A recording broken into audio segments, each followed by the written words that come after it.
Explain how hating Trump is the media's drug. They're drug addicts, complete addicts, and we'll show you the most insane, unhinged examples, the latest liberal media freakout. Plus, media giddy tonight over the back and forth between President Trump and Steve Bannon. And of course, that's who they are. They love infighting. My exclusive take tonight, all of that and more in our breaking news opening monologue.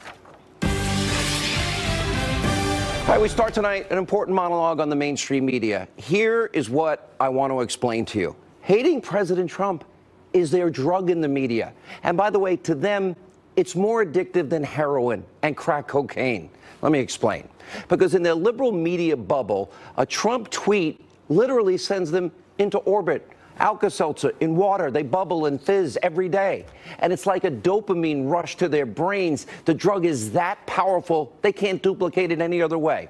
Let me tell you how it works. President Trump, he usually tweets to get around the media and their twisted, distorted fake news coverage, and rightly so, goes directly to you, the American people, and a lot of times with humor they can't recognize. And the media then promptly proceeds. They rush to the airwaves, and they try and outdo each other, feigning more outrage than the other one. Here's the latest example. Just watch how the media reacted to President Trump's recent tweets. You can't make this up. 16 tweets today to start the new year, some of them deeply disturbing. These are the messages from a person who is not well, from a leader who is not fit for office. This is language that would have been rejected from the script of Dr. Strangelove. We can't begin to normalize this.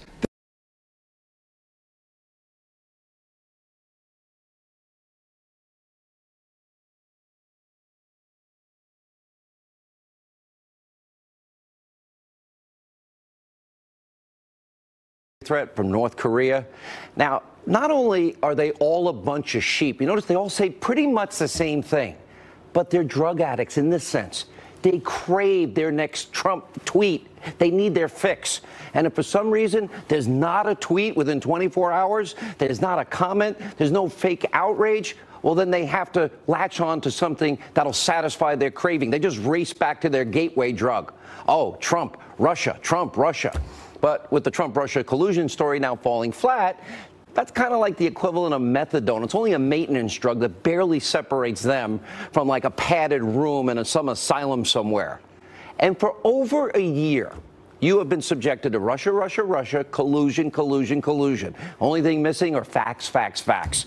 And the media desperately repeating those words daily, hoping that somehow, if they say it enough, it's going to come true. Here's the problem. It's not true. There is to date zero evidence President Trump colluded with Russia. None whatsoever. It doesn't exist. So the media now, they need a new conspiracy theory that they can pass off as news to get themselves, well, back on their drug, get hooked again. And it's actually, in one sense, it's sad because these people really need help. They have no, let's say, they don't want to adhere to truth anymore. That's a sad thing. Now, if you think about it for a second, does the media ever, when you watch the news, did they ever talk about anything Donald Trump that he did is good? Any good news? Any good news with the economy? Or are they just obsessed with tearing this president down because they never thought he'd win? Did they ever talk about the American people, solutions for health care, getting people out of poverty, off of food stamps, back to work? I never hear it. If the media really cared about anything of real importance, then guess what? They'd have to alter their constructed worship, sites of Obama during his failed presidency. And by the way, they would have, in those years, seen the millions of more Americans in poverty and on food stamps. They would have stood up for you, but liking Obama was more important. Now, President Trump's tweets about North Korea, let's get into this. They are perfect examples. What did the president say that is so dangerous that you see them unleashed like they did in the last 24 hours? Let's see. He stood up to a two-bit murdering dictator, and he called him Little Rocket Man. And he said that the United States is not going to be intimidated by his little red button on his desk. And for the media, that kind of leadership, well, they don't like it. It's not good enough, since what they're used to and what they personally support are the policies of appeasement. So we have to ask, is there anything that President Trump could do to make the media ever happy in this situation with Kim Jong-un? By the way, a situation Bill Clinton put us in. Now, the press probably wants President Trump. Maybe they'd be happy if he got down on his knees and kissed Kim Jong-un's ring on his little hand. Then they'd be calling for him to get the Nobel Prize. Or maybe the media would be happy if Trump gave billions of dollars in fuel subsidies to North Korea like Bill Clinton did. Or maybe Trump should suck up and grovel to Kim Jong-un, just like Bill Clinton sucked up and groveled to Kim Jong-il, his father. Then Trump could go on TV like Bill Clinton did and tell you, the American people, a massive lie like this. This is a good deal for the United States. North Korea will freeze and then dismantle its nuclear program. South Korea and our other allies will be better protected. The entire world will be safer as we slow the spread of nuclear weapons. South Korea, with support from Japan and other nations, will bear most of the cost of providing North Korea with fuel to make up for the nuclear energy it is losing. And they will pay for an alternative power system for North Korea that will allow them to produce electricity while making it much harder for them to produce nuclear weapons. The United States and international inspectors will carefully monitor North Korea to make sure it keeps its commitments. Only as it does so will North Korea fully join the community of nations. Could Bill Clinton have been more wrong? Or how about this one? Maybe the media, maybe they'd be ecstatic, really, really happy if President Trump sucked up to the Iranian mullahs. Maybe if President Trump sent them another $150 billion like Obama did and begged on his hands and knees, pretty please, here's billions of dollars. Just please stop saying you're going to wipe us off the face of the earth. Please stop saying you'll destroy Israel. Please stop burning our flags. That's what they want in the press? That's pathetic. It's weak, and they're not doing a service to you, the American people. I've said this many times.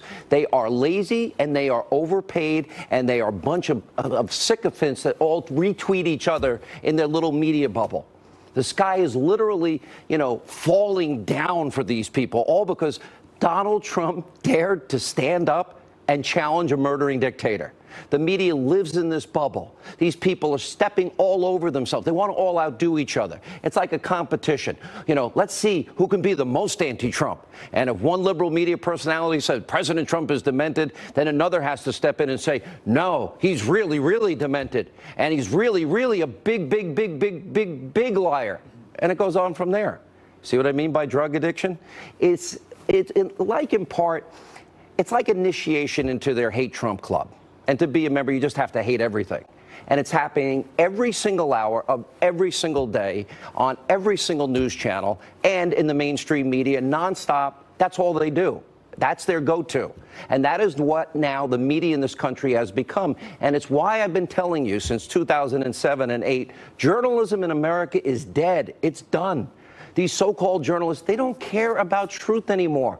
Facts be damned. Evidence be damned. Because if they did care about truth, then they'd actually start doing their jobs. Because we know of crimes committed. They'd be investigating massive scandals that are staring them right in the face. They could win their Pulitzer Prizes they're dreaming about. None of what we're about to tell you is important to the media, but it all should be. They're not doing their job. It's about the system of justice in America. It's now hanging in the balance, equal application under the law. The media ignores this. Why? Because they need their Trump hate addiction fix. An explosive report, The Hill's John Solomon, revealing that written FBI documents show agents working on the Clinton email investigation all believe laws were broken. In addition, 17 witnesses interviewed after James Comey already drafted the exoneration statement of Hillary. The fix was in. It was rigged. It was exoneration before investigation. We have even more proof. Does the media even care about it? Or are they spreading their Trump-Russia conspiracy theories? Is that more important after a year of no facts and a year of anonymous sources?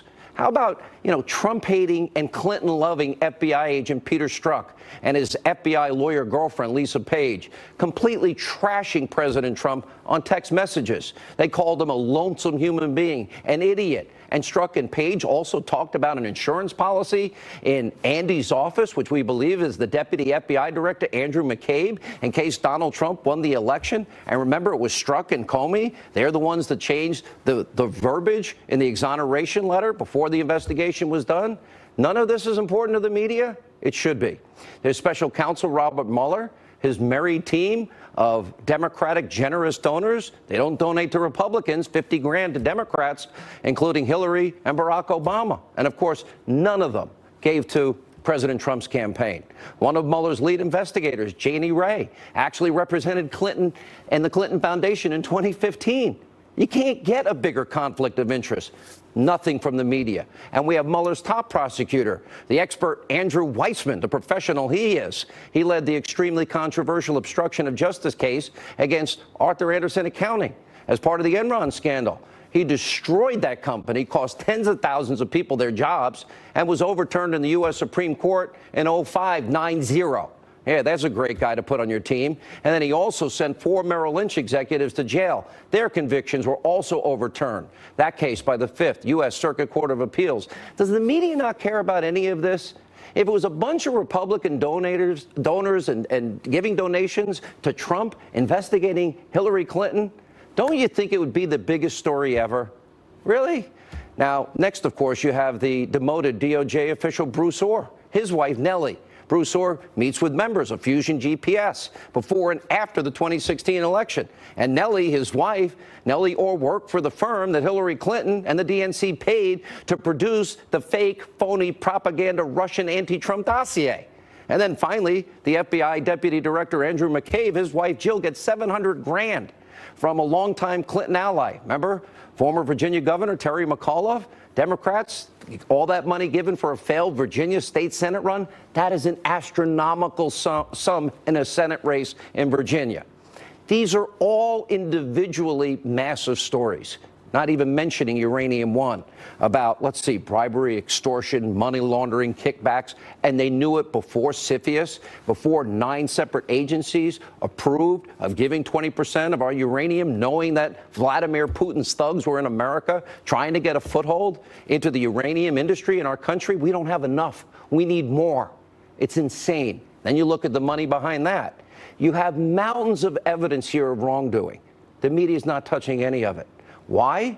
Because the media is infatuated. They cannot control themselves anymore, and it's all about hating President Trump. It's kind of like a sickness. Doesn't have a cure, apparently never will. They can't see anything else. That is their singular focus. Even, by the way, they would prefer kissing the rings and backsides of dictators. The media is betraying you, the American people. Now, you would think the press, you'd think they'd have some sort of ethical compass, something that would move them towards truth. But they're now so corrupted, morally bankrupt, they hate any and everybody that doesn't do it their way. The media tonight, they're hyperventilating. Again, foaming at the mouth. The back and forth between President Trump, former White House advisor Steve Bannon. President Trump responding to comments Bannon apparently made in his soon-to-be released book by Michael Wolff. Here's the thing. The media loves Steve Bannon for the moment. They love when Republicans or conservatives are fighting and create a circular firing squad. In real life, they hate Bannon and they hate Trump. But they'll, right now they'll be supportive of Steve Bannon if they think he's advancing their cause. They love these intramural fights. They love palace intrigue. They love to analyze who's up, who's down. It's another example. The media's priorities are so screwed up. When do they ever talk about you? When do they ever talk about making your life better, your kids' lives better? Here's another thing that I've said before. Anyone who works in the White House, they're there to serve the country and the president. That's it, and the American people. And that should be the main goal. People asking me all day today, what do you think about, this? I think this.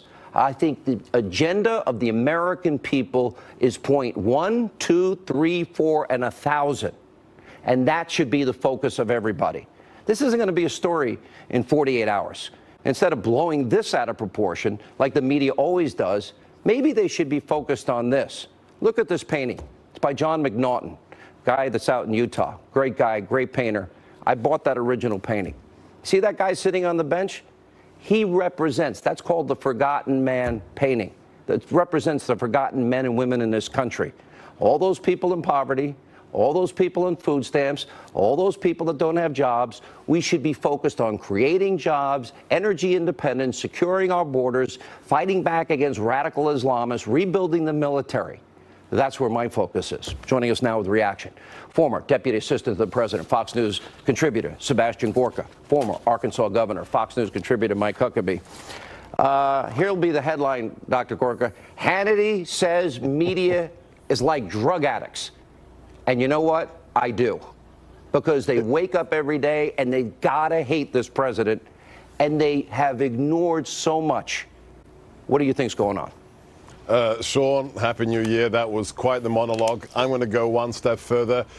In the commercial breaks between the CNN segments, I think they're handing around a crack pipe of Trump hatred. The analogy is perfect. They need that dopamine dump because none of it is logical. As you've said, for the last 11 months, they haven't been able to say one positive thing about this president's work, whether it's the stock market, the jobs, the securing the border, the defeating ISIS. None of it matters to them. It's all obsessive, psychologically obsessive hatred of a man who they don't understand, and all the people who voted for him. They don't understand what happened on November the 8th, and they still don't get it today, and that's why the hatred continues to build, but they just make themselves irrelevant, Sean, and that's great for Fox, and that's great for all patriots. Governor, I got to imagine it's a little more personal for you when the media is sitting there attacking your own daughter and questioning whether or not she told the truth about making a pie,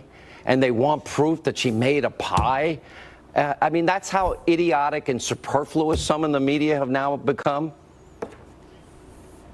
Well, first of all, I can tell you she made the pie because she made it for us at Christmas, so that I can confirm. I'm glad I wasn't there because I was on a diet, both. But go ahead. Yeah, you don't want this pie.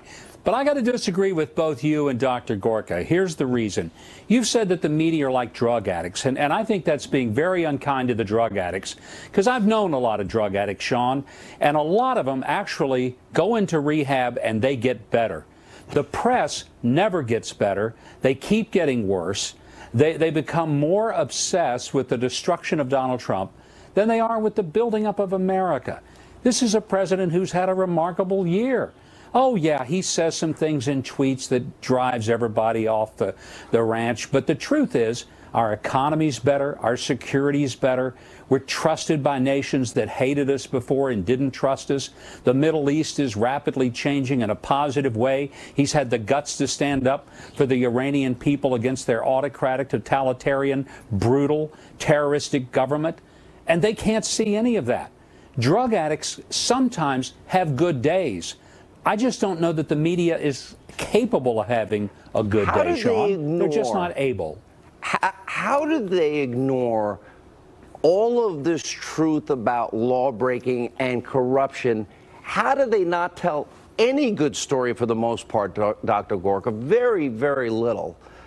How is it possible that they're so myopic that there's nobody in charge saying, guys, we're a little bit biased here, and it's really obvious. This is now a crisis of confidence in what we do. I got to imagine there's somebody that wants to be a professional. I think the answer is very simple, Sean. I think you alluded to it in your monologue, because it's no longer about the truth for these individuals. It's no longer about really performing a public service. Journalism used to be about informing the American people so they can make the right judgments, especially when it comes to an election. The media has become like the Obama White House. Narrative is everything. Remember that dedication to Hillary's master's thesis. She said, the fight is everything. It's not about the truth. It's not about America. And if you love America, like this president does, like his family does, then you are the problem. Remember, leadership has been reasserted, whether it's with little Kim in North Korea, whether it's in NATO, whether it's in the Middle East, whether it's in Jerusalem. American leadership has been reasserted by Donald J. Trump, and they can't stand it because for them, we are the problem. America is the problem. What's your take, Governor, on what happened earlier today with Bannon and the president? Well, it's disappointing, and in part because just a few days ago, Steve Bannon was considered by the press to be the unhinged. He's crazy. He's a wild man. Suddenly, this guy, Michael Wolff, quotes him in a book saying terrible things about President Trump, and now he's a hero. But, I mean, the only gig he's got in his future is perhaps being an occasional commentator at MSNBC, joining the other thumbsuckers over there who just can't get enough of themselves. But Sean, bottom line is this. There are two things you give to someone when you're hired in a political context. You give them loyalty and you give them confidentiality. Those are the two virtues that are more important than anything else you can bring. And if you see how many people have maybe been in the administration, they've come out, they've had integrity. Whether it's Sean Spicer, Reince Priebus, Sebastian Gorka, there have been a number of people who came out, and they didn't go out and trash the president or the other people they worked with at the White House. Steve Bannon said all along that the entire Russia investigation was a farce. Those are his words, a complete farce. Yeah. There was no collusion. Now, Dr. Gorka, let me get your take on it. Whose story changed? Wasn't Donald Trump's. Wasn't Donald Trump's. Dr. Gorka, last word. Look, I'll let Steve talk for himself. He's a big boy. But I know that Mike Wolff is a hack. His last book, 13 people complained about misquoting and having their quotes. So you suspect he was misquoted? There was a Twitter feed tonight quoting me saying something that I wanted to work for Trump. I've never said that. If that's true in there, I haven't seen the book. I was told to meet with this man as part of his book project. I knew his reputation, and I refused to meet with Wolff. The Guardian is the lowest of the low radical left-wing newspaper. All I know is there is no Russia collusion because the president told me so. Jared, Don Jr. are patriots. I couldn't care less what the Guardian or Mike Wolff says. You doubt Bannon said it? I wasn't there, and it doesn't sound like... Look, if Steve wanted to attack somebody, he wouldn't do it in somebody else's book. He'd do it himself. That's the kind of guy he is. All right, guys, thank you. Appreciate it. When we come back, President Trump continues to throw his support for the protesters in Iran as this deadly crisis there deepens. We're going to tell you what it means for your national security. And Dan Bongino sounding off on the former FBI director, James Comey. We'll tell you what he said today and more. Straight ahead. Regimes cannot endure forever. And the day will come when the people will face a choice. Will they continue down the path of poverty, bloodshed, and terror? Or will the Iranian people return to the nation's proud roots as a center of civilization, culture, and wealth, where their people can be happy and prosperous once again? Now, that was the president, that was back in September at the United Nations, predicting the unrest that is now spreading in Iran tonight. Now, earlier today, the president tweeted such respect for the people of Iran as they try to take back their corrupt government. Now, you will see great support from the United States at the appropriate time. Here with the reaction, former U.S. ambassador to the UN, Fox News contributor John Bolton, and National Iranian Congress Senate Chairman, President of the Iranian Freedom Institute, Amir Fakhrova, is with us. Good to see you. And just as we don't have the time like I did on radio today to get into all your background. You're a student pushing for freedom and liberty. You were in prison in Iran for nearly 6 years. Every bone in your body was broken. You were tortured. Tell everybody what happened. First of all, thank you for having me here, and this is a great opportunity to send a message of millions of young people in Iran who are chanting death to dictator, and they're fighting death to the Ayatollah, regime, death to Khamenei, death to Ayatollah, and no Allahu Akbar chant at all. That means these are the right keys that the Americans and the international community should have focus on them and should help them, because these are the people who can change the entire Middle East and entire world. If we can change the regime of Iran, then bring up the democratic and free That would mean radical Islamic mullahs that chant death to America, death to Israel, will not be married to nuclear weapons that they seek so desperately. Exactly. And if you realize the first question you asked about me, I don't want to talk about myself, honestly. The people can go and Google my name and then they can. Well, I think it's important. You were beaten. You were. Exactly. Every bone in your body nearly was broken. For more than 5 years and 3 months and 8 months of solitary confinement, and a lot of bones in my body have been broken. But right now, my classmates, my friends, they are in the street. They are chanting. They want the better future. Let me ask you. And you have helped organize what's happening today. You are in touch with them every day. How do you win a revolution without weapons? When you have the Quds, the Revolutionary Guard, and the other military? First of all, let me thank you for mentioning that. Regime is calling, I want to just say the exact quote, they are calling these protests as a spontaneous reaction to economic hardships. And this is coming from the regime. And that's very interesting because some medias here, they are exactly echoing this message. No, this is not correct. These kids in Iran, they planned for that. We planned for that because this is a revolution. Will this be successful? Revolution. Let me go to Ambassador Bolton. Ambassador, you have been an advocate. I think we made such a big mistake, and I'm sure Amir agrees with me.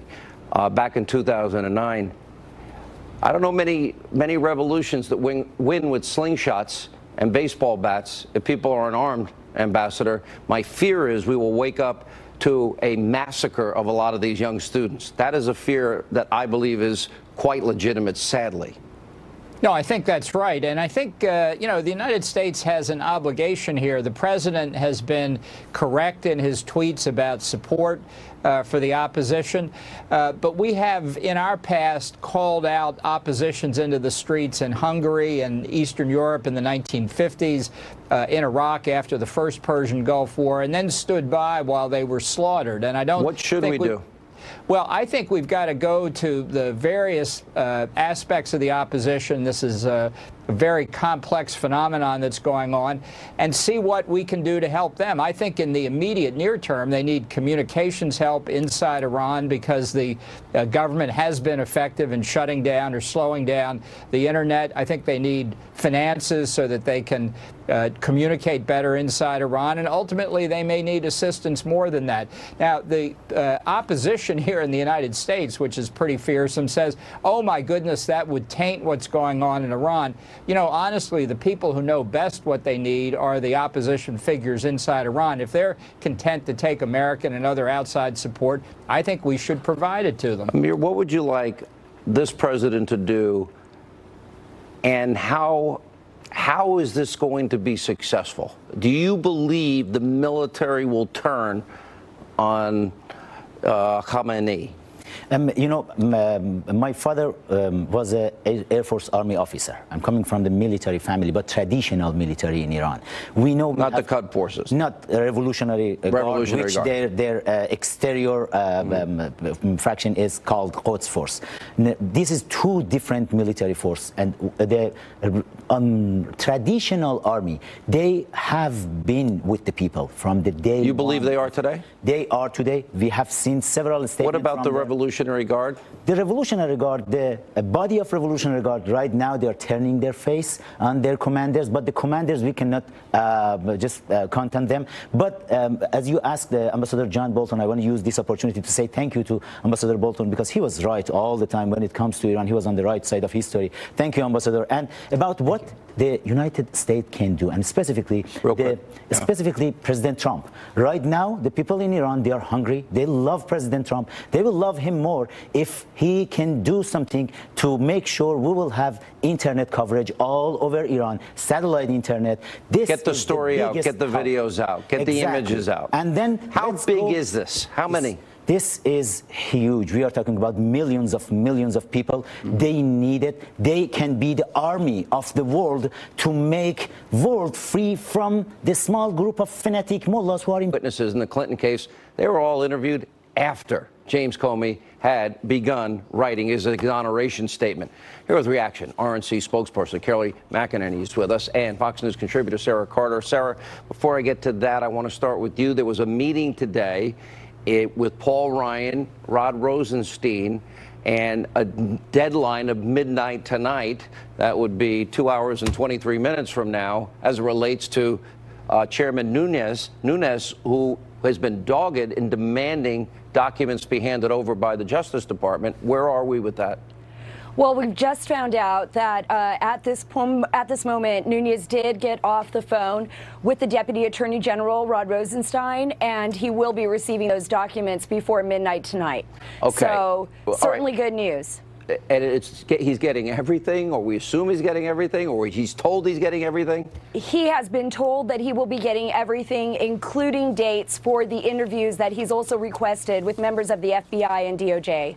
A good friend of mine, Mike Myers, who's a guest on this program, wrote me today. He says, you talk about Uranium One, you talk about the dossier, you talk about the email server, you talk about how Comey and Strzok, the fix was in, it was all rigged on Hillary and the email server.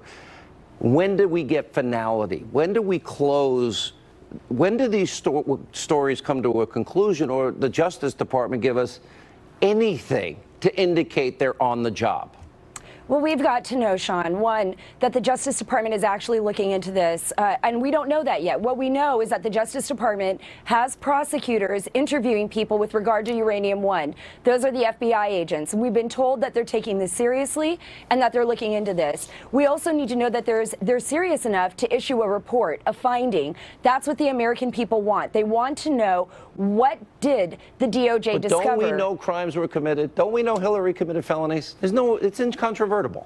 Well, it is incontrovertible if you're looking at it on its face. And the recent report by John Solomon, people associated with Hillary Clinton, just look at what was in the report. They know now, Congress knows now, that the person that was working on her server not only lied to the FBI, the person that she had hired, but also deleted everything months before. And you know, this is after they had subpoenaed those emails. So this is very serious. These are very serious charges, lying to the FBI. Isn't that what Mike Flynn?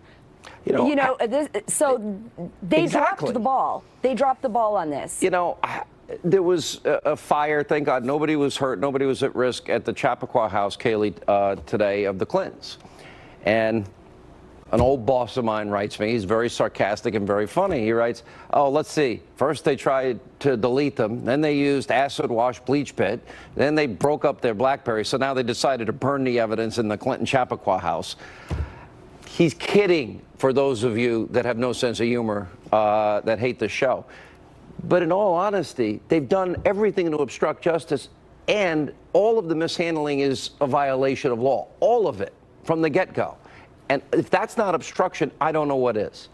Absolutely. You mentioned bleach pit. You mentioned that the FBI had evidence of criminality, that they had written that down, and yet she gets the exoneration letter. And I just want to point out, Sean, you showed at the beginning of your show that image of the forgotten man. Well, Navy sailor Christian Saucier today has had his house under foreclosure, his car repossessed. He has lost his job, 70 hours as a garbage man he works, convicted of the same crime under the same statute that Hillary Clinton got away with. She's at her house in Chappaqua. The forgotten man and woman is subjected to an entirely different standard of justice. What should happen now that we know the fix was in and that Comey and Strzok and others rigged it? Well, the DOJ should seriously look into reopening this investigation. We hope that Jeff Sessions... or they need to do that? Absolutely. They need to do that. We need answers here. The American people deserve answers because an elite standard of justice is not justice at all. And Sarah, you said last night on the show that you thought Uranium One would be perhaps one of the biggest stories of the year. Is it going to be everything? Do we get finality to the paid for, bought and paid for Russian dossier?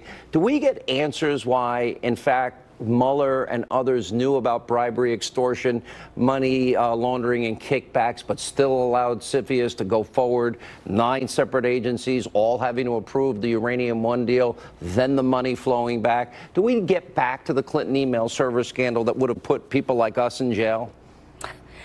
We have to. And we have to hold the DOJ accountable. So the DOJ really needs to look at this. They need to take this seriously. How long do they need to look? I don't have any more patience, Sarah. My patience is running thin. Michael Myers is right. Well, they do. And if they drop the ball on this, they need to answer why they dropped the ball on this. I think it's up to us to hold their feet to the fire. I think that's the most important thing. We can't give up. We have to continue to investigate, and we have to continue to report all these stories. When we stop, they will stop. If we don't stop, they will have to continue. All right. Thank you both for being with us. Great analysis tonight. When we come back, Dan Bongino has very choice words for the former FBI Director James Comey over a statement Comey put out today. He'll join us along with our friend Austin Goolsbee, critical of the overly politicized FBI investigation. Comey tweeting, quote, we are the voices of all the leaders who know an independent Department of Justice and FBI are essential to our liberty. Our friend Dan Bongino, he didn't like it much. He tweeted back, no, Jim, independence isn't what you want. What you're asking for is omnipotence. Your hubris was your downfall and continues to blind you. Dan Bongino joins us now, former Secret Service agent, along with our other good friend, former Obama economic advisor, you know, the only president in history that never reached 3% GDP growth in his presidency. Austin, how are you, sir? Happy New Year. 17 million jobs. Okay, well, I won't go down that road because I win. Now, let me start with you. Let's just say for a minute that the FBI is investigating Donald Trump. And Donald Trump, well, let's say he has friends in the FBI. And people that are saying things, texting things to boyfriends and girlfriends, oh, I hate Trump, he's a loathsome human being. And that he and the FBI director, they start writing an exoneration of Trump before they do the investigation. Why do I suspect my friend Austin Goolsbee would be up in arms, foaming at the mouth, apoplectic, and saying, this is not how justice should be done in this country? That's a question you're supposed to answer. Is it to me or to Dan? I said Austin. Oh, well, look, I would... Go ahead. What I thought you were asking, you were talking about Dan's tweet. Look, we want an independent Justice Department. Not if you're answering my upset at question. Comey, I understand that. I'm old enough to remember when Donald Trump tried to explain why he fired Comey. Here's what I want. By saying that Comey had been too mean. If he had the been too mean FBI to Hillary director Clinton. is giving an exoneration of Donald Trump and he didn't do the investigation and he's writing it, you're telling me you wouldn't think that's rigged? I know nothing about that. Answer the question. I have to take your word Austin, for that. this is I really have to important. take your word for that. I know the law states we are not allowed to ask lifetime FBI, Austin, Secret Service, or other Justice Department people about their politics. If before he does the main interviews in an investigation, he's writing an exoneration. It seems weird to me. Seems and I'm weird not to a you. lawyer, and I don't know the details about it. Well, you need to read more and watch this show. I'm helping to educate you every day. Look, Dan Bongino. I watched this show. Go ahead. Sean, Jim Comey oversaw one of the most corrupt investigations of consequence in modern American history. Jim Comey should get off Twitter tomorrow. Jim Comey has a God complex. Jim Comey seems to think that he is the single arbiter of what's true and moral and good in the country these days. If Jim Comey wanted to be a politician and up his clout score on social media, then Jim Comey should have run for office. But this charade, this embarrassing charade, where he pretends that he was above it all, and by the way, he pretends that the FBI should be free of political influence, which it should, by the way, while he oversaw an investigation into the Clinton email scam, by the way, Sean, Did he obstruct which is justice only in your view? explainable. If he's writing which an is only exoneration, explainable by political influence. if he You and gotta be Peter, kidding. hang on, if you guys have got to be kidding.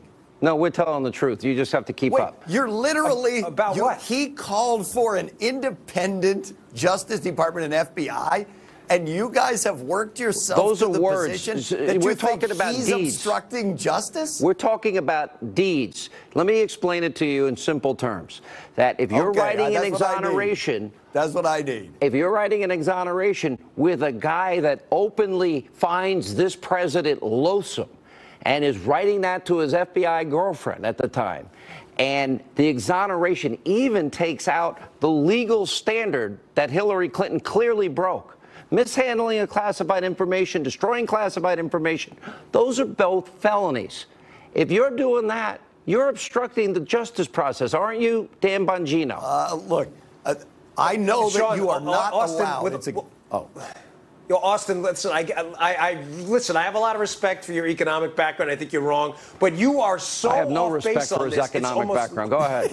Yeah, he's wrong, but you are so off on this. It is incredible. I spent a decade of my life actually working federal cases. Never in my life have I heard of a case where attorney-client privilege is extended to someone who's a lawyer, who's a potential co-conspirator in the case, where evidence is given back to the subjects in the investigation before it's concluded, and an exoneration letter is drafted before the investigation's even interviewed its prime suspect? Does this make any sense to you? And now you're wondering why we're laughing about Jim Comey and his independent FBI? Is what Thank I can't God for the good men and women of the FBI. If you worked in the federal government, it was and is against the law for anyone asked about your politics when they are evaluating you for jobs, career jobs at the Justice Department. The fact that that this one agent had a political opinion against President Trump, they're not allowed to go ask the political affiliations and opinions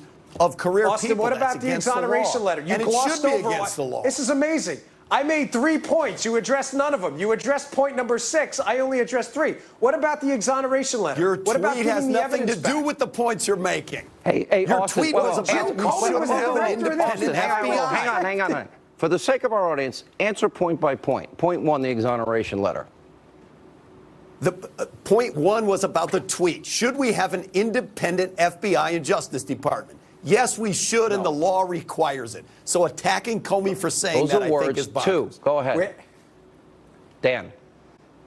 Yeah. Okay. Well, you're wrong. We shouldn't. We don't have an independent federal Bureau of Investigation. They work for the Executive Office of the President. I don't know where you got that from. This exoneration letter. Point number 2, by the way. What's your take on the evidence? Should we be giving back the evidence? Say a murder weapon was used. Do we give that back to the criminal before the investigation's even concluded, like they gave the computers back to the Clinton potential co-conspirators? When have you heard of doing something like that? Look, as I said, that does sound weird to me. I'm not going to act like I'm the arbiter of the law, but let us reveal all of the facts rather than just cherry picking some of the facts. How much more How facts you work want? this into they are obstructing justice, that Comey's obstructing justice, when Donald Trump fired him saying, if you remember, he was firing Comey because Comey had been too tough on Hillary Clinton. That was the analysis that Donald Trump himself gave when he fired him. I got to run. And it was a lie. Austin, the only president in history who never reached 3%